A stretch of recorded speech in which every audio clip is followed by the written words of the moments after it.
Hello everyone and welcome to a new video, and today I'm going to show you how to fix DoorDash app not working. Now, first thing you should do is to simply go to Google and check if their servers are good or not. So you can simply type here, for example, DoorDash server status. Then click on the first link right here. Then it will show you this page right here. And now here in my case, there are no current problems. Now, the second method is to simply check if you have any updates to your DoorDash. And to check that, you can simply go to your Play Store, then search for DoorDash. Go down till you find this option right here. And here I have no updates. So if you have an update, you can simply update it and see if the issue is fixed or not. Third method is to simply clear the cache of the application. So I'm going to click on Settings, then go down till you find Apps, then go to Manage Apps.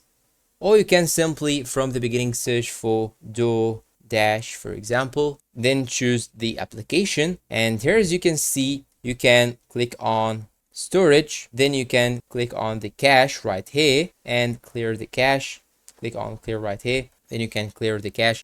Or if you are having an iOS, you can simply go to storage of your iOS, then search for the application, and you can do the same thing but choose offloading instead of clear cache. Offloading does the same thing, it also clears the cache. Now, the final solution, if you still have the problem, you can simply uninstall the application, then reinstall it again. You can simply hold on it, then choose uninstall, or you can uninstall it like this way right here. Then you can go to the Play Store and download it again. And that is it. Don't forget to like, subscribe, comment, share, and see you in a new video.